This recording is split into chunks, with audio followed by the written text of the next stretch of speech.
Hey guys, it's Rush, hope we're doing well, welcome back to the channel. This video today we're looking at drive meter in a bit more detail, so there may be some things you don't know about drive meter, its characteristics, and I'm going to give you some really important tips on how to manage your drive meter in matches. I've seen a few people's replays, I've just seen matches in general, where people don't really understand how to manage drive, or they do some really bad things with their drive meter that puts them in bad situations. So this is a really important video, not just for chem mains, for anyone that's watching, to help you better manage your drive meter, better use your drive meter, and how to focus on drive in the battle to put yourself in a better situation and to put your opponent in a bad spot. So really important Street Fighter 6 video. Before I get into the tips, I'm going to show you some quick and useful information you may not know about drive.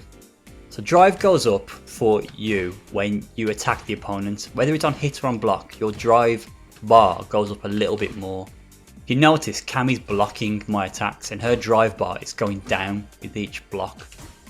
As you can see here, my drive bar is going up again as I hit Cammy.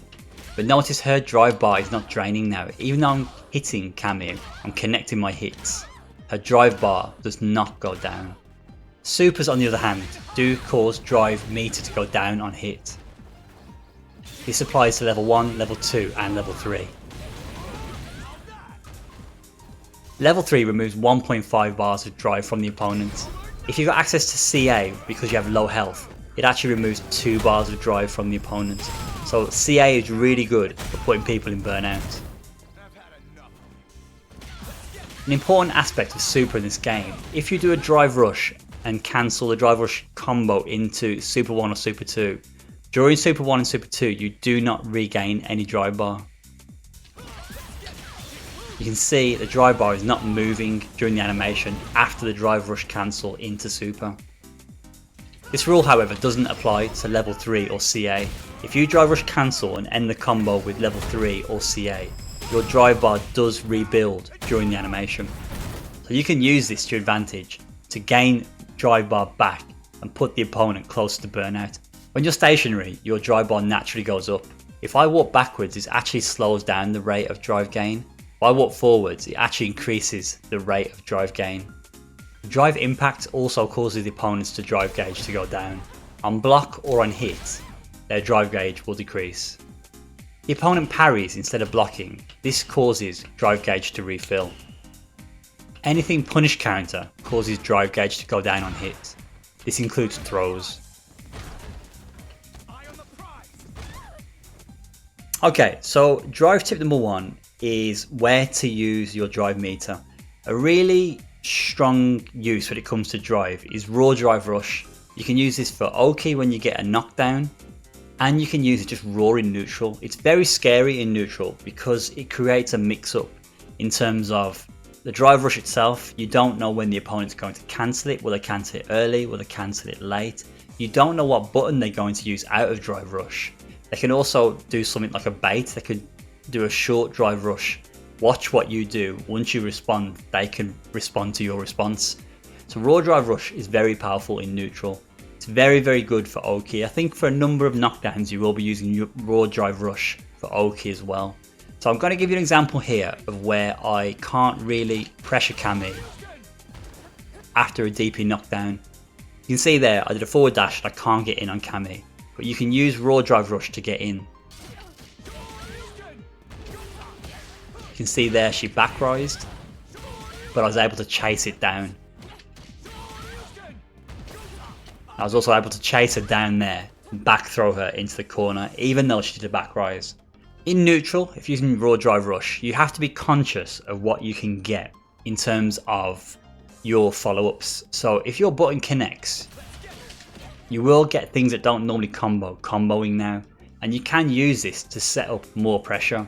Things like raw drive rush into tick throw become a thing as well because of the plus frames.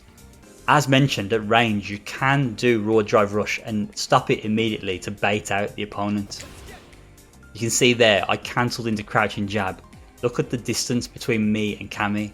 I could have caused her there to throw out a super, throw out a heavy to check. If she jumped, I have the opportunity to anti-air as well. You can really mess with people's heads with raw drive rush. And even raw drive rush into throw is powerful. This is good if people do parry as a defensive option. If they do parry, the grab will punish counter the parry, causing them not only to get thrown, but to take more damage and lose drive meter.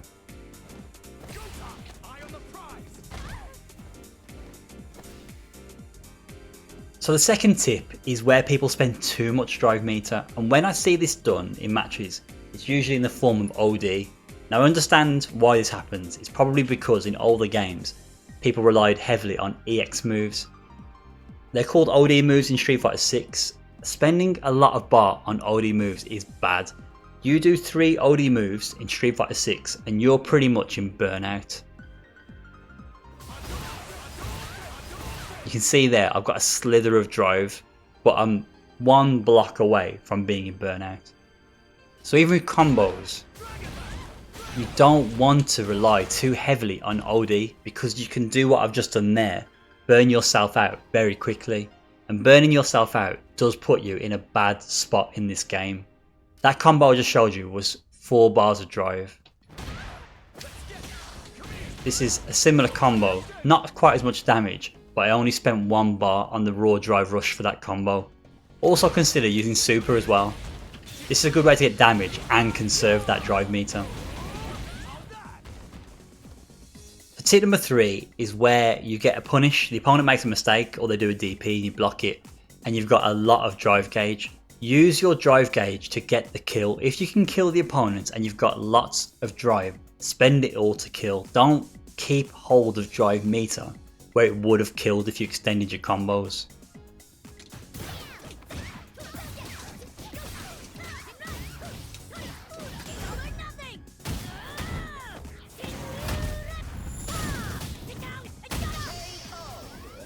This point was already covered with the initial tips, but just to reiterate, where you need to gain drive bar back, or if you want to put the opponent in burnout, use level 3. In this situation here, we were both low on drive. I've used level 3 or CA to regain a lot of bar, and it also put the opponent into burnout. So keep an eye out on drive meter, and if you're low on drive meter, use level 3, not just for the damage, but to regain drive, or use level 3 to put them in burnout to help you finish off the round. This nicely sets up the last tip I want to share with you. So once you put the opponent in burnout, don't stun them straight away. Now Cammy's going to burnout, I'm going to set the dummy to block. Now here, my specials do chip damage. So let's get some damage in. Let's throw them a little bit, bring that health bar down. Let's keep doing this until there are points where stun will give me a big combo or even a finish. Using stun this way enables you to get more damage and finish the round. If you stun them early, you won't do as much damage. If you keep them in burnout for a period of time, throw specials at them to chip away at their health, and then stun them at the very end, you'll do more damage overall, and you may even take the whole round with the damage combined with the stun combo. So let's go for that situation again, but let me stun Cammy straight away and show you the difference.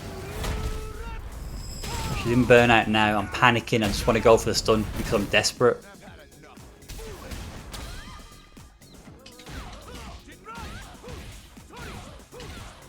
And even there, going for an optimal combo, you can see after the stun sequence, after the stun combo, she regains all of her bar and she's got a decent chunk of health left. If I'd pressured her before going for the stun, I would have put the Cammy player in a much worse situation.